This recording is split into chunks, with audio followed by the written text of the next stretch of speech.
On the 30th of January, 1649, a scaffold was erected outside the banqueting house in Whitehall. It was a bitter winter morning. King Charles I of England, Scotland, and Ireland, anointed sovereign, defender of the faith, embodiment of divine right, stepped through a second-story window onto the wooden platform. He wore 2 shirts beneath his cloak, not for warmth, but so that he would not shiver. He did not wish the crowd to mistake fear for cold. For more than a millennium, European kingship had rested on a sacred covenant. The monarch was not merely a political leader, but a sacral figure, anointed with holy oil, crowned in the sight of God, empowered to heal the sick by touch alone. The English coronation rite descended from Anglo-Saxon precedent, refined under the Normans and codified in the age of the Plantagenets. It transformed a mortal man into a living icon of divine authority. The king's body was temporary. The crown was eternal. This was the doctrine of the king's 2 bodies, one natural and mortal, the other political and immortal. Charles had ruled for 24 years. His reign was marked by escalating conflict with Parliament over taxation, religion, and the limits of royal prerogative. He believed his authority derived from God alone. Parliament believed sovereignty rested, at least in part, with the people's representatives. Civil war erupted in 1642. Royalists against parliamentarians. Cavaliers against Roundheads. Brother against brother. By 1649, the king had been defeated, captured, and brought to trial, not by his peers, but by a tribunal convened by Parliament and the new model army. The charge: high treason against the people of England. Charles refused to recognize the court's legitimacy. He did not plead.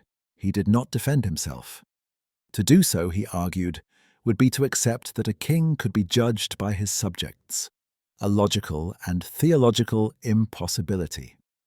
I would know, he said, by what power I am called hither.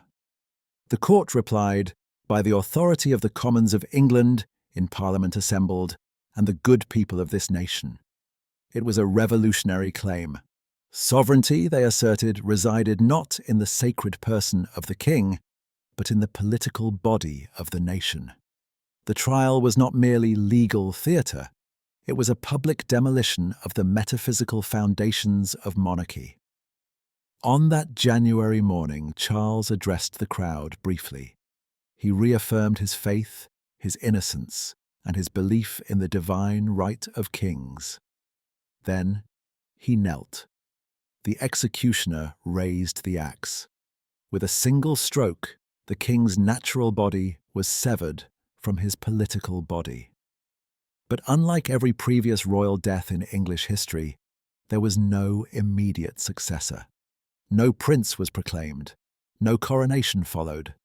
Instead, Parliament declared England a Commonwealth and Free State. The office of king was formally abolished. The House of Lords was dissolved. For the first time in over 1,000 years, England had no monarch. The execution of Charles I shattered the sacred aura that had surrounded monarchy since the conversion of Constantine. It demonstrated in the starkest terms possible that kings were made of flesh and blood, and that flesh could be judged, condemned, and destroyed by human tribunals. Royalist writers were horrified. The act was not merely murder, it was sacrilege. In their view, the execution was a form of deicide, the killing of God's anointed representative on earth. Sermons compared Charles to Christ, his death a martyrdom, his executioners the equivalent of Pontius Pilate. But to the architects of the Commonwealth, the regicide was an act of justice and liberation. They had not killed a sacred king. They had executed a tyrant. The 11 years that followed, known as the interregnum, were a period of radical experimentation. England was governed first by a Council of State, then by Oliver Cromwell as Lord Protector. But the Commonwealth struggled to establish legitimacy. Without the mystical charisma of kingship, political authority rested solely on military force and parliamentary decree. Cromwell himself wrestled with this problem. He was offered the crown in 1657 and refused it. Yet he governed with near monarchical power, and his son briefly succeeded him. The Commonwealth had abolished the king, but it could not abolish the idea of kingship. In 1660, Charles II was restored to the throne. The experiment in republicanism had failed, but the memory of 1649 could not be erased. The execution had proven that monarchy was contingent, revocable, and rooted not in heaven, but in history. Divine right had been weighed, judged, and found mortal.